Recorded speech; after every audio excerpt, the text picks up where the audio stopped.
Today is the first day of real reckoning for the Epstein class. We're here to stand with forgotten and abandoned Americans against an Epstein class that had no regard for the rules or the laws. Look, this is one of the most horrific and disgusting corruption scandals in our country's history. You had Jeffrey Epstein, who literally set up an island of rape, a rape island.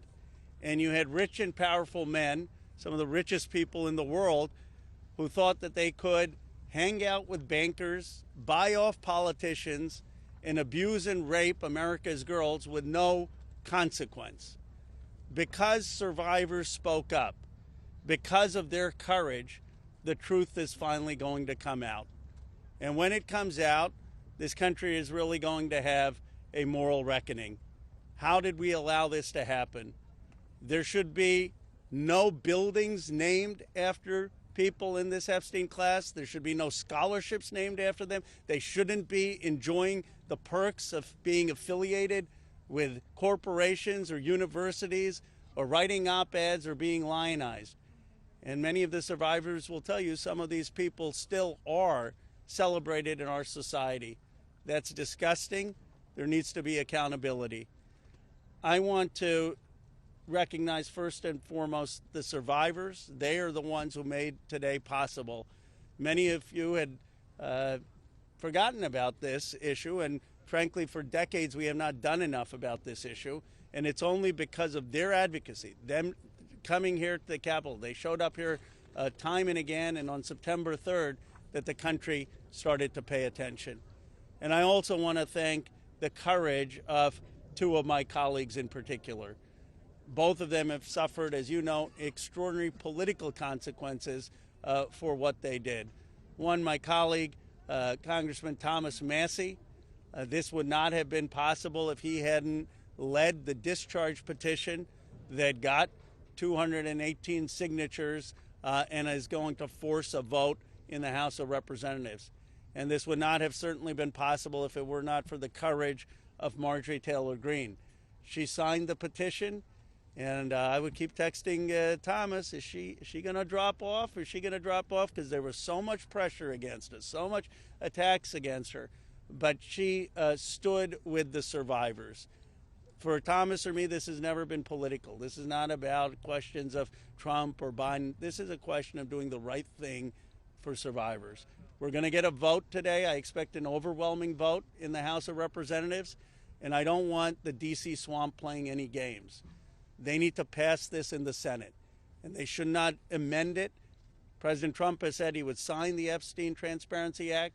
It's going to get overwhelming support in the House. It should go straight to the Senate, and it should be signed. No amendments, no adding loopholes. Justice is long overdue. And I want to hand it over to my colleague, Representative Thomas Massie. I want to start by thanking the survivors. I mean, they're giving everybody hope in this country. There are survivors of other sex crimes in this country wondering if they should come forward. They're clouded with shame and concerned that law enforcement will do nothing. And these survivors have stepped forth, taking that same risk, worried that they will be defamed themselves. They have been defamed for stepping forward, but we're going to get justice for them. That's going to happen today in the People's House. The founders set up our government with 3 branches and 2 branches of Congress. And I don't think it's any coincidence that this fight is being started and it's being won in the House of Representatives. I have people, other survivors of other sex crimes, who come to me and say, thank you. You give me hope. You give us hope. There is hope here. We fought the president, the attorney general, the FBI director, the Speaker of the House, and the vice president to get this win. But they're on our side today, though. So let's give them some credit as well. They are finally on the side of justice. And as Rose said, don't muck it up in the Senate. Don't get too cute. We're all paying attention. If you want to add some additional protections for these survivors, go for it. But if you do anything that prevents any disclosure, You are not for the people, and you are not part of this effort. Do not muck it up in the Senate. So with that, I just want to say I am hopeful too. I didn't know that we would succeed when Roe and I started this effort. Most discharge petitions never make it, maybe only 4%. So we had long odds. But we had some brave women on the Republican side. My colleague Marjorie Taylor Green is one of them, who's here with us today. You cannot even imagine the consequences that they have suffered. My colleague Lauren Boebert and my colleague Nancy Mace, they stood so strong. They put their names on a document in here, and then they were pressured in ways that you cannot even imagine, and they stood strong. And that's why we're here today. And they didn't take us seriously over at the executive branch or in the Senate, because they always thought they could flip one of these women. They could convince them or cajole them or intimidate them into taking their names off of this petition. But they did not succeed. This is a victory for those women and women all over the country today, and I'm just glad to be a part of it. With that, I want to introduce my colleague Marjorie Taylor Green. Yes, Marjorie. Thank you, Thomas. Thank you, Ro. I woke up this morning and I turned to my weather app to check the temperature, and it was 32 degrees. And my first thought was, hell has froze over. I want to speak goodness and love and hope into the women standing behind me and all of the other survivors whose names you don't even know, but stand with these women. They are survivors, and they are strong, and they are courageous, and they are daughters of God. They are not victims. These women have fought the most horrific fight that no woman should have to fight, and they did it by banding together and never giving up.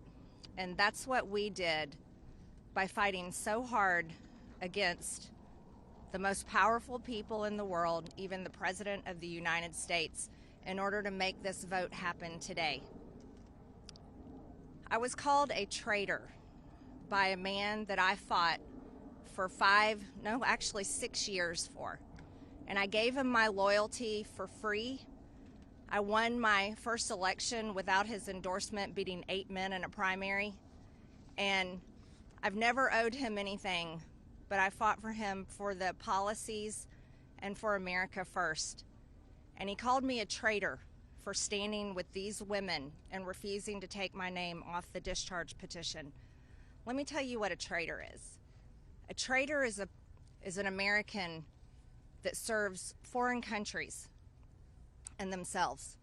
A patriot is an American that serves the United States of America and Americans like the women standing behind me.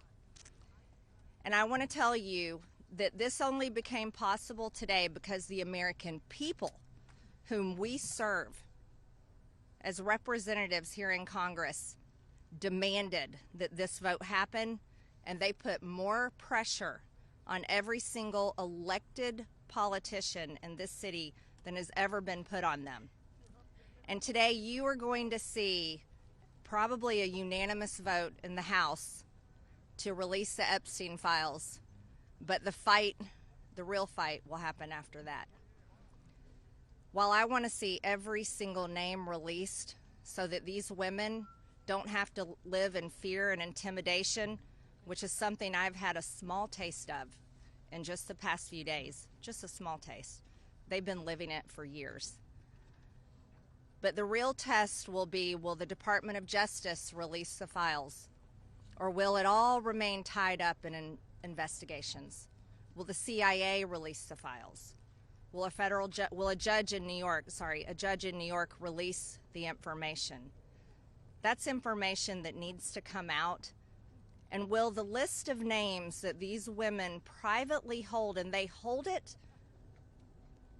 because of their fear in their heart of what would happen to them if they release it on their own, will that list of names come out? That's the real test. So I want to thank Thomas Massey and Ro Khanna for your bravery in doing something that is much needed in America, crossing the political aisle that has become bigger than the Grand Canyon in America. But these men crossed that aisle on behalf of these women. And that is more of what is needed today in America than ever in our history. So thank you so much. Who's next? Ro, I'll let you introduce. Thank you. Thank you. Thank you. Thank you, Marjorie, Representative Green, for your courage and your words.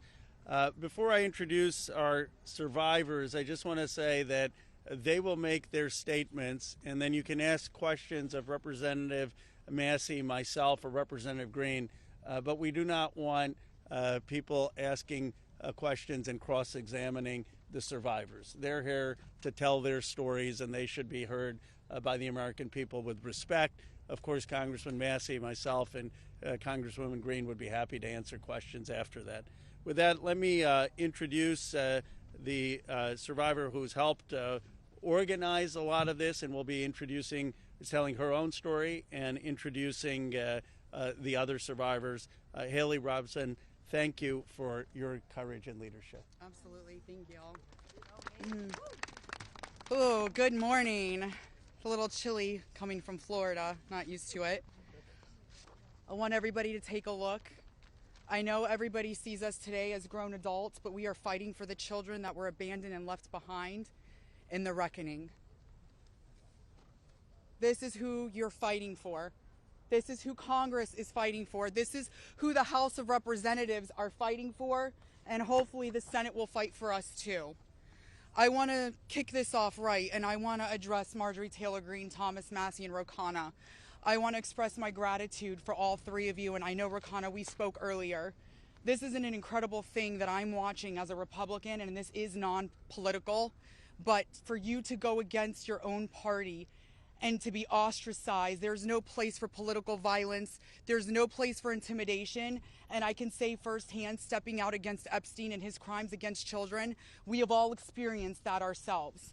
So for you to knowingly put yourselves at risk and put your career at risk is unbelievable to watch, and we are so grateful. I also want to make a proposition for Marjorie Taylor Green, because you've been an advocate for this.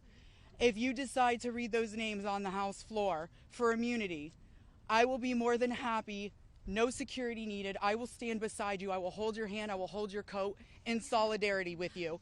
And on top of that, I did talk to Jayapal, who said she would be more than happy to read those names too on the floor with all of us. It's time that we put the political agendas and party affiliations to the side. This is a human issue. This is about children. There is no place in society for exploitation, sexual crimes, or exploitation of women in society. There's no room for it, guys. We're not having it. And to the President of the United States of America, who is not here today, I want to send a clear message to you.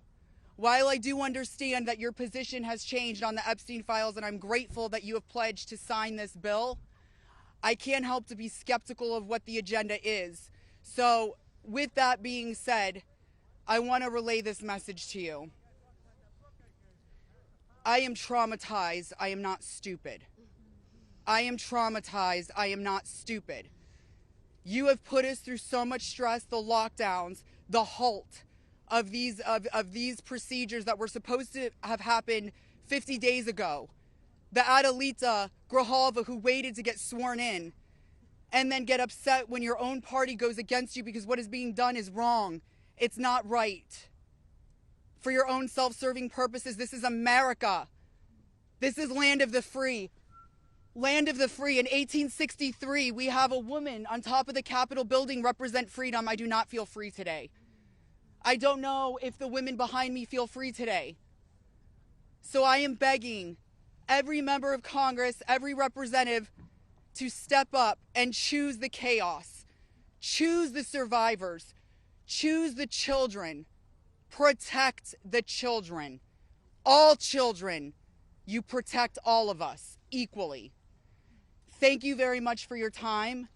Following that, Lisa Phillips will be the next survivor.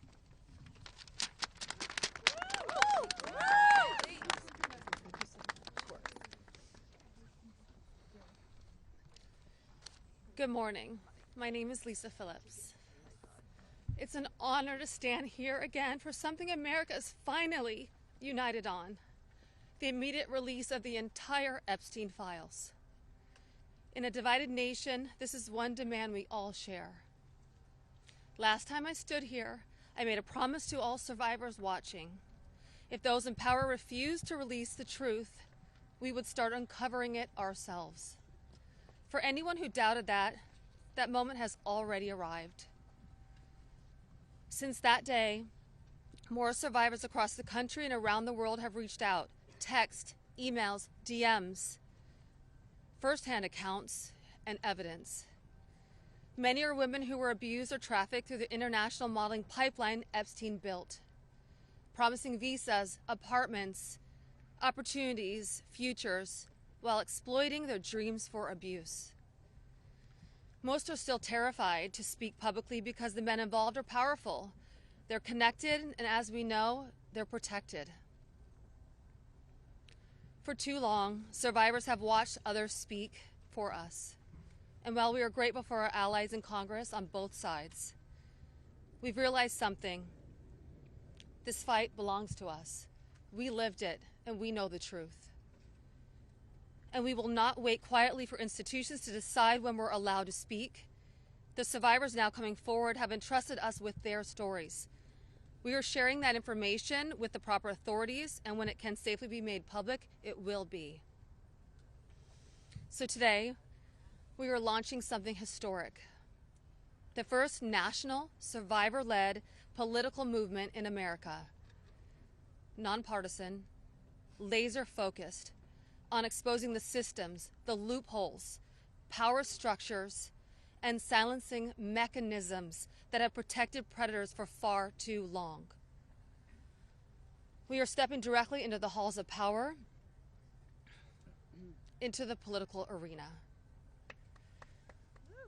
We will help rewrite laws that failed us and build protections for our nation's children together, targeted by sexual exploitation. Together, today, survivors begin our own fight, the survivor revolution. And we intend to change this nation for the better. If you're a survivor who wants to join us, please reach out. And to anyone who benefits from the current system, intentionally or not, remember this: alone, yes, we are afraid, but together, we are feared. Thank you. Good girl. Hello, everybody. I am Jenna Lisa Jones, and just as Haley, I would just like to give a little reminder that this was me at 14 years old. I was a child. I was in 9th grade. I was hopeful for life and what the future had held for me. He stole a lot from me at 14. So just a little reminder there for everybody. Sorry. So,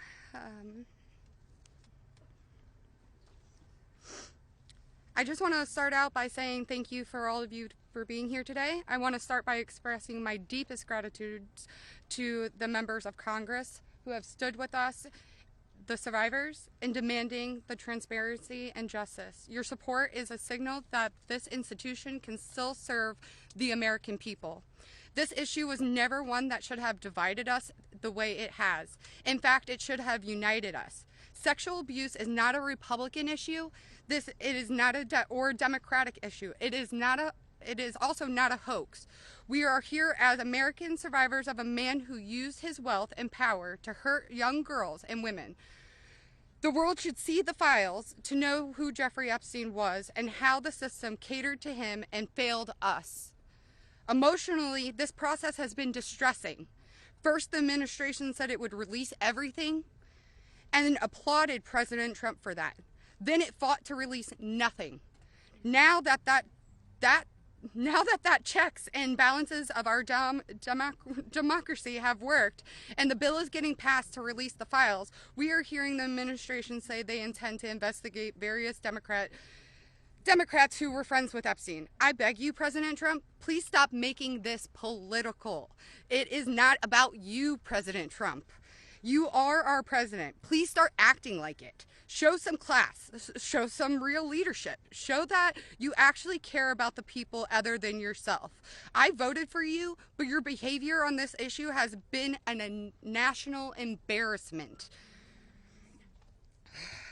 It is time to take the honest, moral ground and support the release of these files, not to weaponize pieces of the files against random political enemies that did nothing wrong, but to understand who Epstein's friends were, who covered for him, what financial institutions allowed his trafficking to continue, who knew what he was doing but was too much of a coward to do anything about it.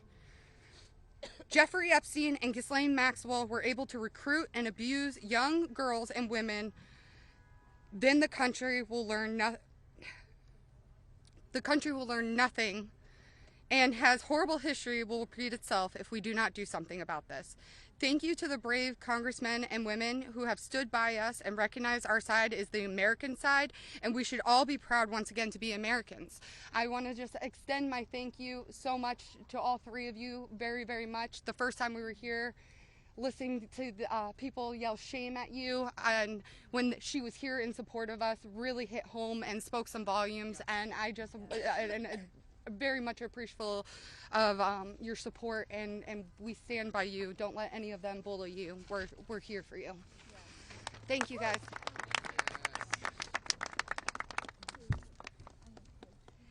Wow. Good morning, everyone. Thank you all so much for coming together today and taking the time to listen to us. Your presence means the world, and it shows commitment to understanding and supporting survivors and Americans. I stand before you today with a heavy heart. I originated from Brazil, and I came to the United States when I was 8 years old.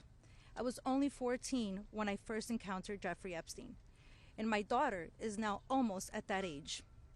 At 14, the only things she should be concerned with are going to school, practicing at her cheerleading competitions, and enjoying her time with her friends and family. She should not have to bear the burden of worrying about being manipulated or exploited.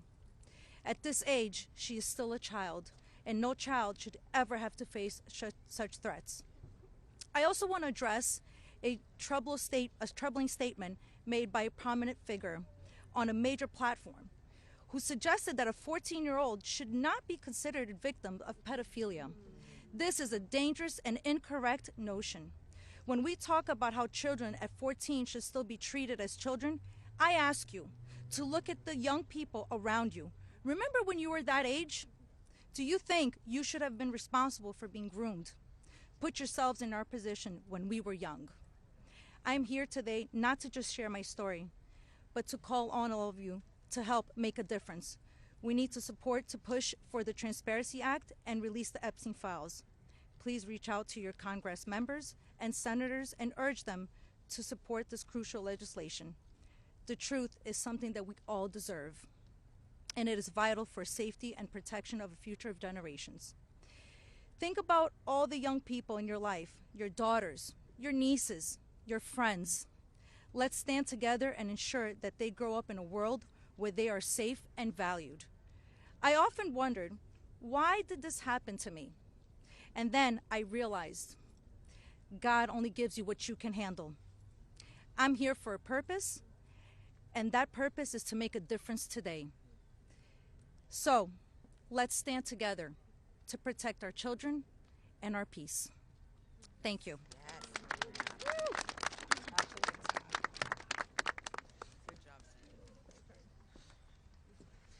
Good morning. I want to say a few things before I begin. My speech may not be great. It was thrown together last minute as I only came here, decided Friday, when one of us, who has spoken several times, decided she couldn't come because of the threats. She was too scared. So I want to say, when you threaten one of us, you're threatening all of us. Yep. We are together now, and that's never going to change. This is me At 16, when I met Jeffrey Epstein. Now I'll start. It is an honor to stand here before the American people. However, I shouldn't have to stand here at all. I'm here because as a child, I was pulled into Jeffrey Epstein's world, a world built on exploitation and manipulation of innocence and the protection of powerful men and women who believed that they were untouchable. Today, we'd rather be preparing for the holidays. We'd rather be at home with our families, baking with our children and decorating the Christmas tree as we try to move past this horrific moment that has impacted our entire adult lives. However, that's not possible because it's become something it should have never been, political and sensationalized. The truth is simple. We were victimized as children and failed repeatedly by the very system that was supposed to protect us. That's why we stand here today, to demand justice and accountability, not just for Epstein and his crimes, but for every predator and every enabler who participates in or protects abusers. The Epstein case was gravely mishandled consistently and deliberately over many years. Epstein could have been stopped decades ago, but instead he was able to continue his abuse, even during his sweetheart deal, yes, with his ankle monitor on and beyond. A deal that protected him and silenced us. While I was a child fighting to survive what happened to us, federal prosecutors were negotiating ways to shield powerful adults. And the failures didn't stop there. Our civil cases were met with hostile judges and delay tactics, intimidation, and PR campaigns designed to smear us in the public eye. We were treated as problems to be managed instead of victims to be protected.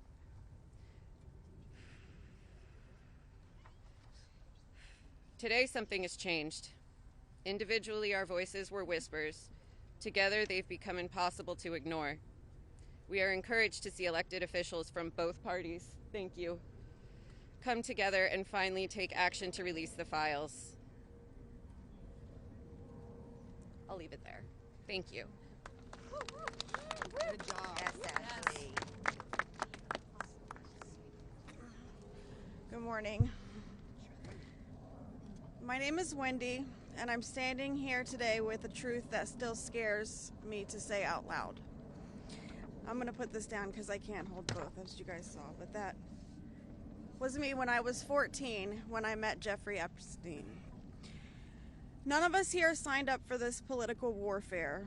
We never asked to be dragged into battles between people who never protected us in the first place. We are exhausted from surviving the trauma and then surviving the politics that swirl around it. When survivors travel to speak, to advocate, to stand for the truth, we do it with our own money, from our own pockets, carrying our own fear, shaking in our own bodies. There is no team, there is no paycheck. It's just us hoping our voices make a difference. And it puts a pit right in your stomach because you know you're standing on the right side of history. Yes. But standing on the right side of history is not a comfortable place to be. Yep. It never has been. And in a sick, heartbreaking way, it's an honor to show up, an honor to speak here, and an honor to stand in light when the world tried to keep us in the dark. And what keeps me standing is, even with all this fear, I have a 14-year-old daughter myself, the same age I was. And when I look at her, I see the little girl I used to be, the one that no one protected. My greatest fear in this entire world is history repeating itself. And I will do anything, absolutely anything, to make sure that she has to never be one of these girls standing in front of a crowd like this today in her life. So today, from the safest and bravest places inside myself, I am asking Congress, please pass the bill. Please release the records. Stop making survivors fight alone for the truth that should have protected us in the first place. To the representatives that support us, thank you. Thank you for standing beside survivors so we don't have to face this fear alone. Thank you for choosing what is right over what is easy. And every survivor who is scared right now, your fear is real. Your courage is real, and even though we're terrified, we keep showing up. Because someone has to tell the truth. Someone has to protect these children. We deserve safety then, we deserve it now. And we are done being afraid so others can stay comfortable. So with that, I want to say thank you guys for having us. And I just hope that people can remember that as survivors, our story never leaves us, but the choice that you make to pass this bill, your career is in front of you, and that choice will follow you. Everybody will know. So, thank you. Beautiful. Good job. Well said. You're incredible. Hello, everybody. My name is Danny Bensky. This was me at 17 years old.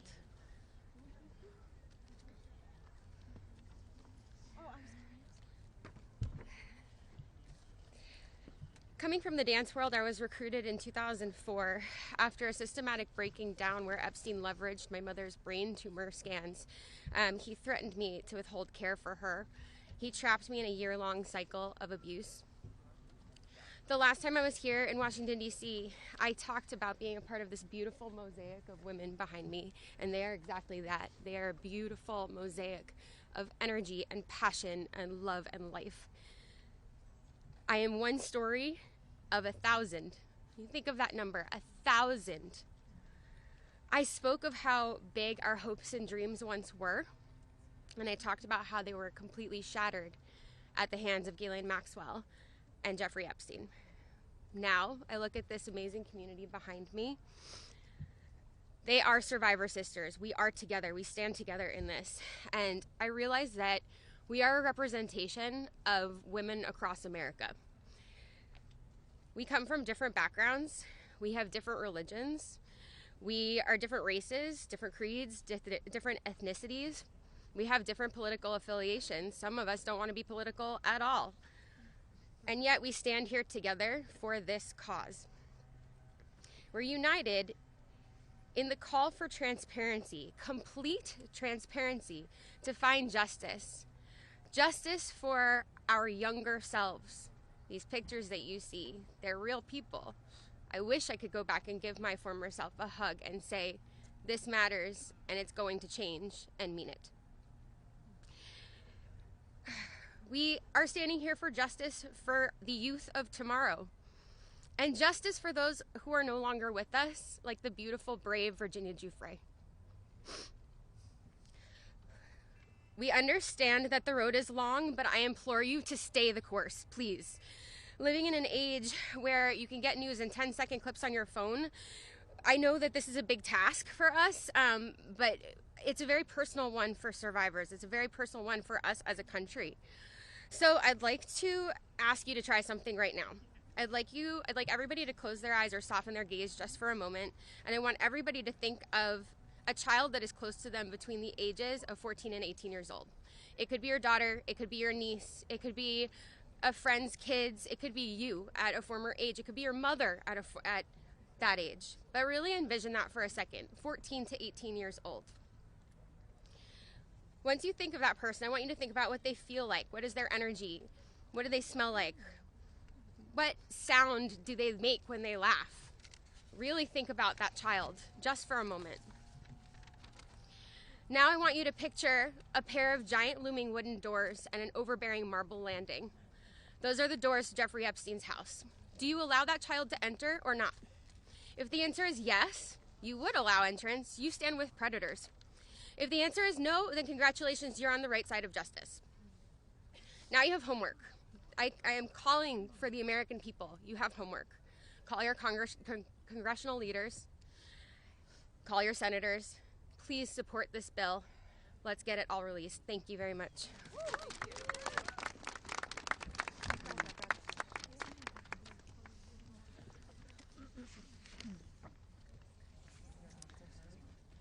Good morning. My name is Annie Farmer, and this is a photo of me and my sister Maria Farmer around the time I was 16 and she was 25. That's how old we were when we were abused by Epstein and Maxwell.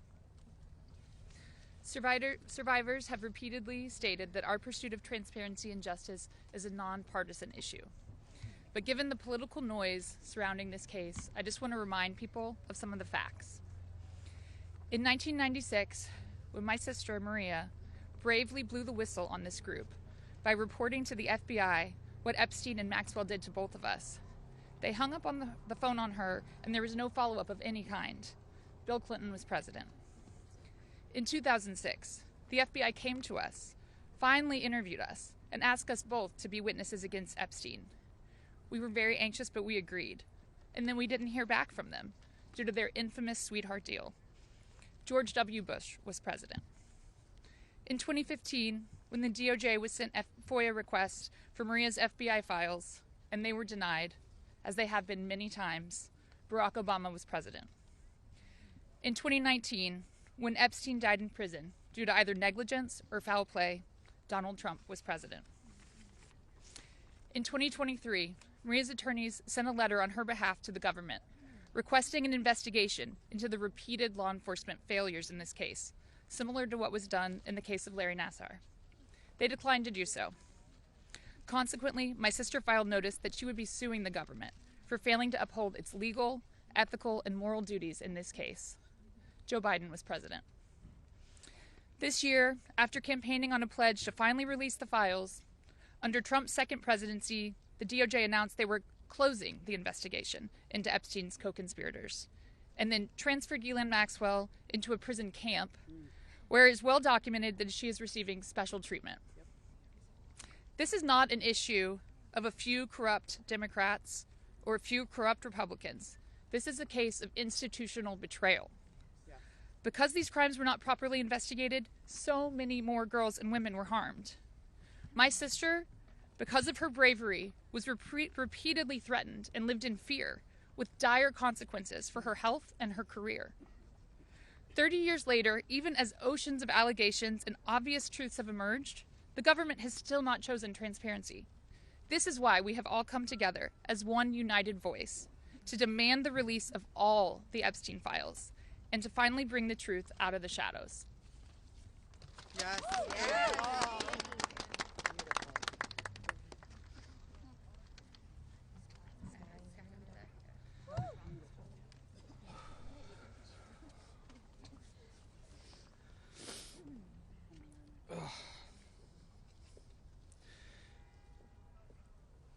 Ladies and gentlemen, esteemed members of Congress, and everyone gathered here today, I want to start by thanking the three of you.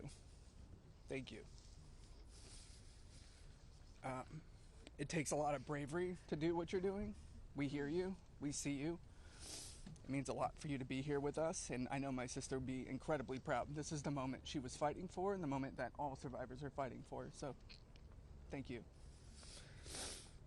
My name is Sky Roberts, and I stand before you as the brother of Virginia Roberts Giuffre, a warrior, a mother, and a sister whose legacy will forever resonate in the hearts of those who understand the fight against injustice. Today we find ourselves in a place of deep sorrow, shattered by the loss of our beloved sister. Yet, we are honored and privileged to carry her voice forward and continue her relentless fight alongside her fellow survivor sisters. Virginia's story is one that should have been filled with promise, but instead it became a harrowing tale of exploitation and survival. At just 16 years old, she took a job at Mar-a-Lago, believing she had secured a dream summer position. But that dream quickly morphed into a nightmare when Ghislaine Maxwell preyed upon her innocence. This isn't just a story of one girl. It's a story about the insidious nature of power and abuse, a dark chapter in our society that must be told. Virginia was no stranger to trauma. In her memoir, Nobody's Girl, she shares the painful truth that she had already suffered abuse at the hands of our father, and a family friend. But what happened next was unfathomable. Epstein and Maxwell didn't just abuse her, they trafficked her to a network of the rich and powerful. Princes, prime ministers, politicians, financiers, and lawyers. These men committed unspeakable acts against her will, and against the will of countless survivors who stand united with us today. Virginia's strength was tested in many ways that most of us can hardly imagine. She was manipulated, coerced, and threatened, forced into complicity in her own devastation. She often spoke of psychological scars that ran deeper than the physical ones. From the start, she wrote, "They manipulated me into participating in behaviors that ate away at me, eroding my ability to comprehend reality and preventing me from defending myself.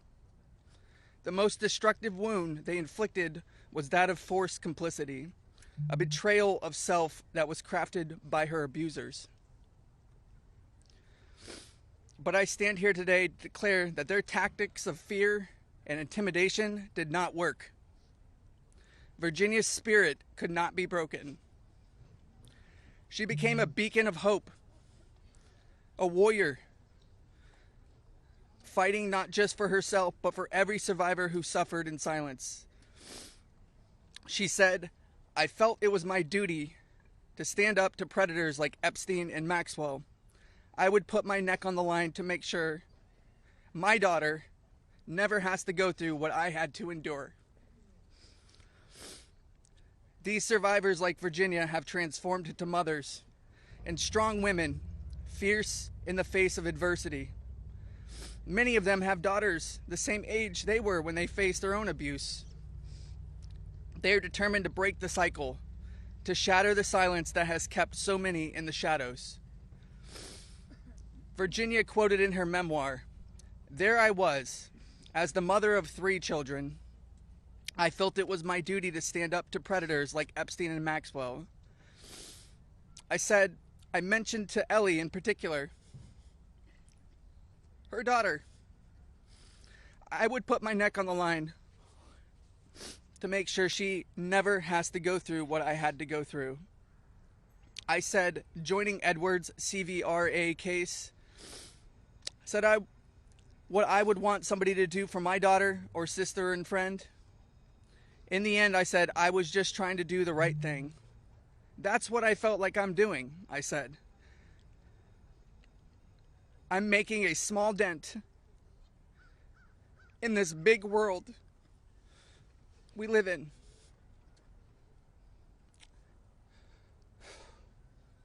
Well, sissy,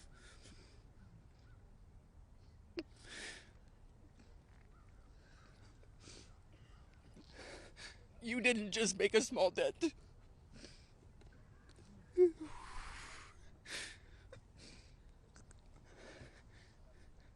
You made a monumental impact, a resounding statement that echoed across the world. You built an unbreakable wall, a barrier that will protect future generations from the horrors of abuse. As we gather here today, I urge each of you, members of Congress, advocates, and all those who hear this message, to join us in this fight. We demand justice, accountability, and support for survivors.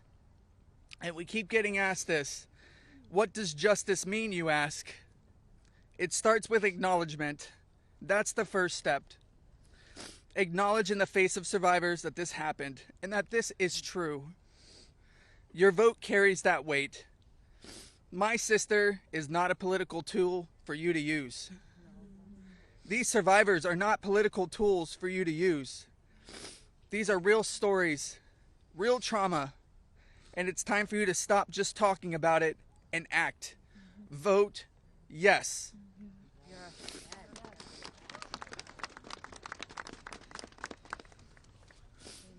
Virginia's legacy is not just hers. It belongs to all of us who stand against injustice. Together, we will ensure that the voices of survivors are heard, that the truth prevails, and that the horrors of the past are never repeated. Thank you. Thank you for listening, and thank you for standing with us. Together, we will not let Virginia's fight be in vain. Together, we will not let the predators win. Together, we will be the change this world desperately needs. Yeah. Thank you.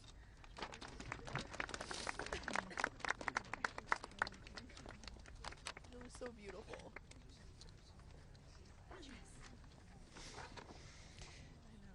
This is me when I met Jeffrey Epstein in 1991. I always share the date when I talk about my story because people rarely acknowledge how long this has actually been going on. And for too long, truth has been buried, survivors have been silenced, and powerful people have been protected. And today we stand in a moment that will decide whether our government still belongs to the American people or to those who prey on them. Because when mountains of evidence and decades of victim reports across 5 administrations still lead to sweetheart deals or no prosecution at all, this isn't just one case gone wrong. It's an institutional failure on a historic scale, and every member of Congress and this administration must answer for that failure. Millions of sexual abuse survivors know the pain of speaking up and watching the institutions that are meant to protect them look away. We're not alone in this. Epstein may be the headline, but the betrayal reaches every corner of our country. And if our justice system can collapse this completely for so long, then Congress cannot pretend that the system is working. Not for us, and not for the generations that will live with the consequences of what they choose now. One long overdue step towards repairing this damage is the Epstein Files Transparency Act. Because without transparency, there's no accountability. Without accountability, there is no justice. And without justice, democracy dies. Yeah. So representatives, you have a choice to show millions of Americans whether you stand with us or with the powerful predators that are counting on your complicity. Thank you. Yeah, good job.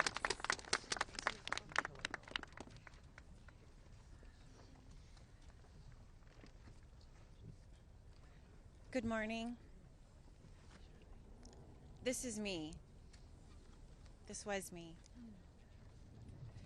My name is Charlene Rochard, and I stand before you today not as a victim of rumor or conspiracy, but as a survivor of Jeffrey Epstein's abuse. Far too long, survivors like me have been dismissed, silenced, are told that our pain was exaggerated or fabricated. Let me be clear. This is not a hoax. Yes, it's not. What we endured was real, and it has scarred lives across 5 presidential administrations. The truth has been buried in sealed files and hidden records for far too long. The Epstein Files Transparency Act is not just about survivors. It's about America itself.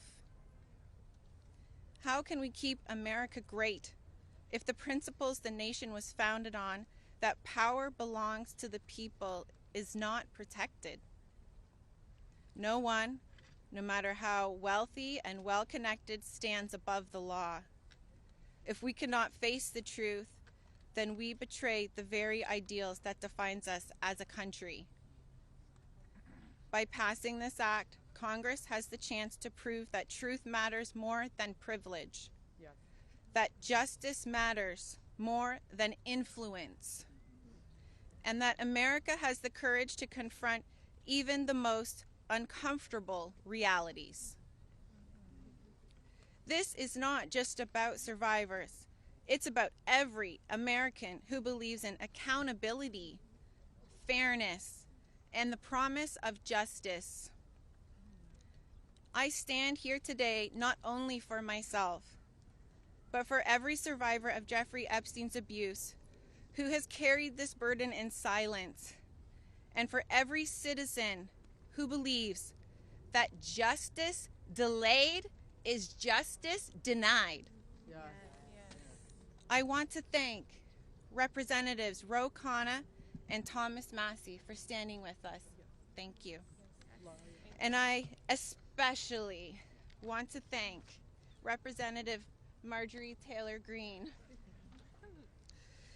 Her unwavering support, her courage to stand with us and demand transparency gives us strength. Thank you. It shows that this fight for accountability is bigger than politics. It's about humanity, justice, and truth. This is about America's future.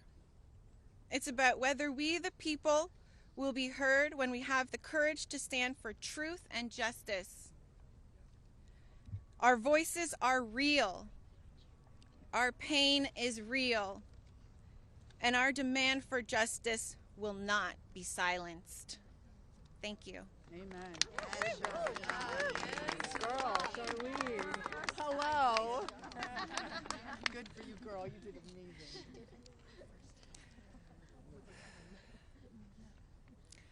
My name is Laura Bloom McGee. This is my first time speaking publicly about my abuse. As a young woman in New York City, I was pursuing a modeling career and building a life of giving back through my philanthropic work. Instead, I was intentionally groomed and became part of an international model sex trafficking ring that was led by Jeffrey Epstein. I was sexually and mentally abused by Jeffrey Epstein. He used my dreams and vulnerabilities to silence me. Today, I am here to break that silence. Sex trafficking and sexual abuse are crimes against human beings, not political talking points. For too long, Epstein's abuse was an open secret, with his network remained protected. Evil thrives in darkness. We must shine a light on every corner where it hides. Nothing should be off limits in the search for truth. Please vote that everything in the files be released. Let investigations proceed without obstruction. Demand oversight and deliver justice. The government must never side with predators. I come as one survivor, but I stand here for everyone who prayed for me, who believed in me, and who hoped for me. To my fellow survivors, your courage brought me here. We are more than victims. We are mothers, daughters, sisters, friends. This is not a hoax, and we will not be erased. Shame on any elected official who obstructs truth and justice for the American people. Thank you. Amen, Laura. Yeah, girl. My name is Liz Stein. In 1994, I was a senior in college, just 21 years old. I had aspirations of attending law school after graduation, and it looked like I had a bright future ahead of me. 1994 was also the year I met Ghislaine Maxwell and Jeffrey Epstein. My involvement with them changed the trajectory of my entire life. The Epstein Files are not about loyalty to any one political party. They're evidence of a crime. We stand here today, victims of the crime of sex trafficking. I'm here today speaking both for my 21-year-old self and for the countless number of people who have experienced sexual violence. When I am asked what I would tell my younger self if I could say something, I say that I would tell myself to tell someone. And if they don't listen, to tell someone else. And to just keep telling until someone listens. And even if nobody listens to you, you should be proud of yourself because you stood in your uncomfortable truth when others could not. and that is true bravery. We stand here today as survivors, part of a sorority that none of us asked to join. We have told our stories over and over and over. Now it's time to see who was listening. We ask that you vote to release the files, all of them, so the victims of this crime can finally see justice. Thank you. Amen. Yes! You go, girl.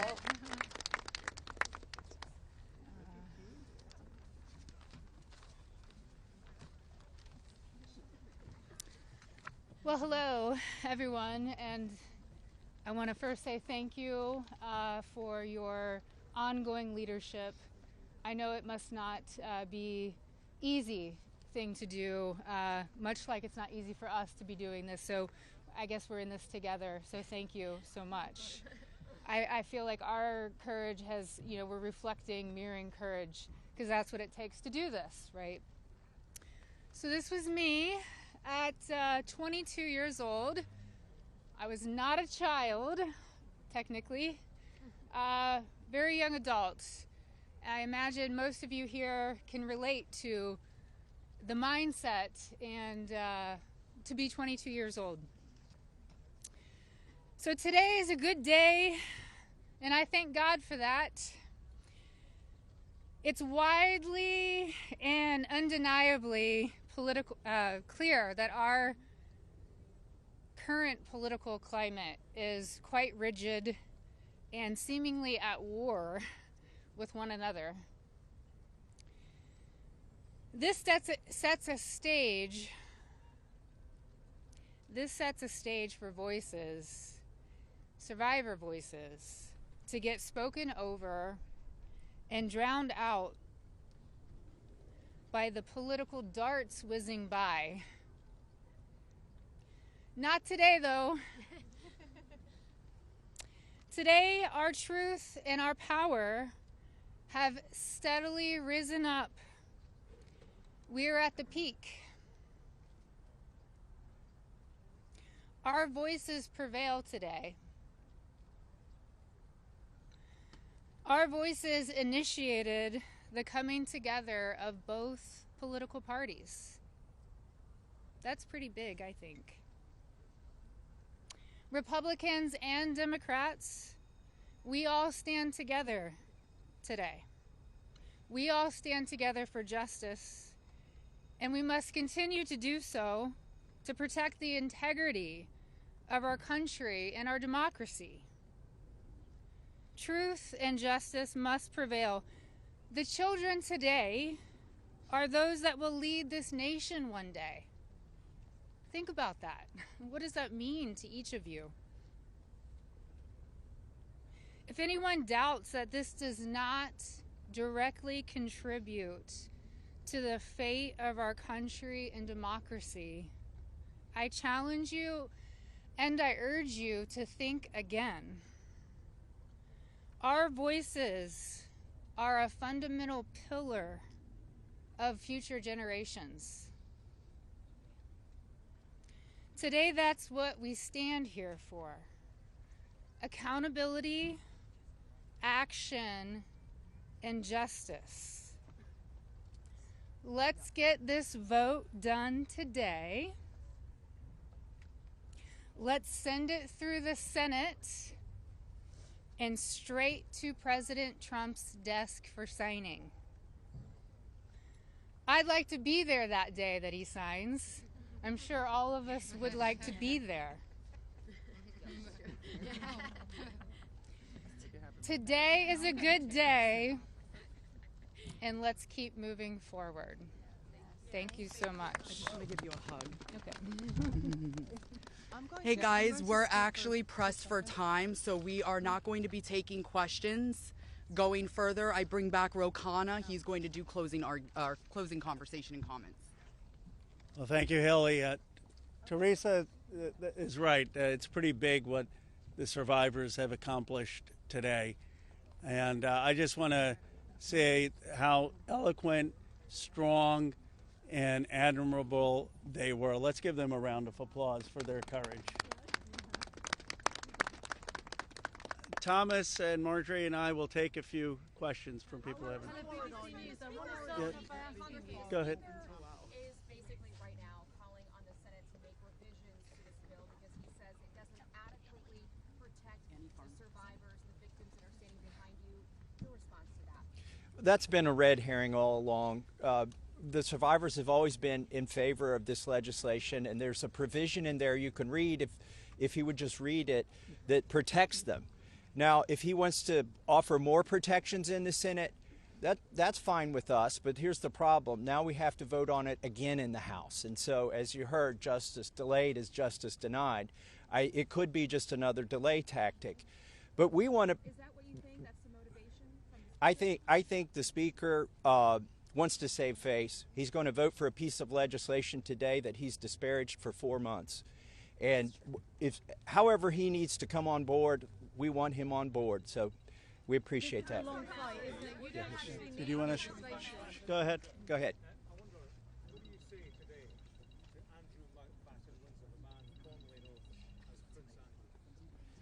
Well, you know, there's becoming a reckoning in Britain that needs to happen in the United States. A prince lost his title. The ambassador to the United States lost his job. We need to see those same kind of consequences here. As my colleague Rose said, there shouldn't be buildings named after these perpetrators of these heinous crimes. There shouldn't be scholarships named after them. And there needs to be accounting. We've seen tens of thousands of pages released by the Oversight Committee. What we've not seen is a single name. So I implore you to look and see if we have true justice and transparency in here. And the survivors will know when that has happened. And I do think that Prince Andrew does need to come and testify at our Oversight Committee, and that can be bipartisan. But I share Thomas's view that the urgency that the British people have shown in getting justice needs to inspire an urgency here in America. Go ahead. Go ahead. Go ahead. You don't need legislation to get the files released. President Trump could just release them today. Well, Is that frustrating for you? Why isn't he doing that? And also, did you ask him to be here today? It's a really powerful moment, this. Look, I'll let my colleagues speak. I hope the president meets the survivors, and I hope when he signs the bill, the survivors are there. I don't care if I'm there, Thomas Massey's there, Representative Green's there, but the survivors should be there. But I hope he meets them, because I think if anyone who meets them and sees their emotion will be moved.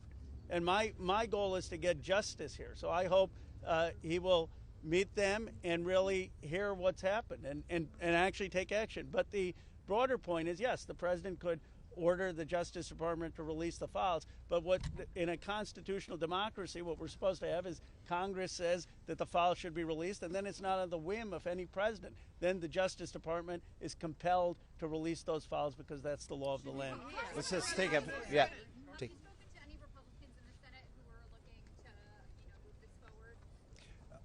So Senator Merkley is a Democrat. He's led the exact same legislation that Roe and I introduced in the House. One Republican co-sponsored his bill yesterday, and I have spoken to at least one more who says they will co-sponsor. The important thing about the Senate is that they need not to muck this bill up. There's a lot of attention on here. We've needlessly spent 4 months dragging this out. A representative, a duly elected representative, was denied her seat in Congress for 49 days, and it's time to pull the Band-Aid off. The Senate, it may be tempting for them to get cute and to do things that will limit the release of these documents. They are afraid that people will be embarrassed. Well, that's the whole point here. They need to be brought to justice, and embarrassment is no reason to stop it. So the Senate, John Thune, it's up to him. He needs to bring this to the floor of the Senate, and I think the vote today will show that in the House. And the president, look, the president has said he would sign the bill. You're going to get almost a unanimous vote here. So you have the president and a unanimous Congress believing that this protects the survivors and is calling for the release. There's no reason for the Senate now to, as Representative Massey puts it, muck around with it. They need to put it up, have a vote, have the president sign it. If there's any further protections, they can do that through the DOJ process. But what they should not do is delay a vote on a bill that the House is going to vote overwhelmingly for and that the president supports. Councilman Green, you raised the question of whether or not the Justice Department will actually release these files. Do you take the president at his word when he says he's going to sign this bill, and do you have confidence that these files will actually be released? I only take people's actions seriously, no longer words. And what do you think the president's And I'll tell you, because I wasn't a Johnny-come-lately to the MAGA train. I was day one 2015, and there's a big difference in those Americans and those that decided to support President Trump later on. And I'll tell you right now, this has been one of the most destructive things to MAGA, is watching the man that we supported early on, 3 elections, for people that stood hours, slept in their cars to go to rallies, have fought for truth and transparency and to hold what we consider a corrupt government accountable. Watching this actually turn into a fight has ripped MAGA apart. And the only thing that will speak to the powerful, courageous women behind me is when action is actually taken to release these files, and the American people won't tolerate any other bullshit. That's where we are today. Thank you. Go ahead. Last, 2 more questions, and then we're around all day. Is this a watershed? How would you sum up today in terms of your battle to get to the truth? I would say that these survivors have been fighting for decades, and they finally are being heard by the American people. And we're finally going to have a reckoning for this Epstein class that has gotten away with horrific things. Look, I grew up in Bucks County, Pennsylvania. People went to church, they played Little League, they went to their neighbors for barbecue. They didn't go to a rape island and abuse young girls or traffic young girls. And people with extreme wealth have thought that the laws don't apply to them, and their culture is totally out of touch with the values that built America. And finally, we're going to have a reckoning over it. How worried are you? Let's take the lady here. Let me ask you this. You said you wanted this to go straight to the Senate. What message does it send to the survivors behind you if the Senate doesn't act quickly to move this bill forward? Well, they're not here. They're not going to answer questions, so I'll answer a question. I prefer, actually, it goes straight to the president. He can release these files without the Senate acting. Sometimes they take a long time to get things done. The House figured out a way to take 4 months to get this done. I think it's disrespectful to the survivors if they delay this. There's nothing more important than cleaning out the rot in this country. And this is rot, and it's not a partisan issue. And the senators need to get on this. Yes, the economy is important. Yes, international policy is important, but there's nothing more important than getting to this rot and cleaning it out. They should put it at the top of their agenda. As you know, there's a provision in the bill already that would allow the DOJ to not release certain information if it would jeopardize an active investigation. And the president just last week ordered his DOJ to conduct an investigation. What makes you think you would actually, if this bill passes, see these files? There are 1,000 survivors. They can't open enough investigations to cover up everything that's in these files. And yes, it's true they can try to protect a few certain people or a few certain companies, but those investigations will eventually end. And in the meantime, there's not enough investigations to cover up 1,000 different crimes, 1,000 different rapes, 1,000 different sex trafficking instances. And this is not a moot point, even though they are doing that. And once this bill is signed into law, any career official at the DOJ or the FBI who does not comply with the law is at legal risk. It's no longer just up to the president. Look, we could have passed a simple resolution here in the House, and that would have been the end of it. Instead, we chose a very hard path, which is to get legislation, a law passed, which means it has to go through the House, the Senate, and be presented to the president. And that will have the force of law. They will be breaking the law if they do not release these files. Thank you very much. Last question, and then. Why do you think he has fought so hard? If he could do it now, why hasn't he done it? I believe he's trying to protect friends and donors. And by the way, these aren't necessarily Republicans. Once you get to $1 billion, you transcend parties. You just assume you can pay off whatever party is in charge of the White House, whatever party is in charge of the House of Representatives. And this is about those kinds of people. I think he's been trying to protect them. And I think it also incriminates our own government. This is a complete and total failure of the justice system, as the survivors have witnessed here today to us. It incriminates the FBI. It incriminates our intelligence agencies. It incriminates police departments in West Palm Beach. And that's what has been protected by this, either willfully or unknowingly, and it's time to end it. And I would agree with Representative Marjorie Taylor Green that what matters now is just the action. I don't speculate on what politicians' motives are or what's in their heart. The point is the American people have spoken, Congress has spoken, release the files. It's time for justice. Thank you very much. Thank you. Yes.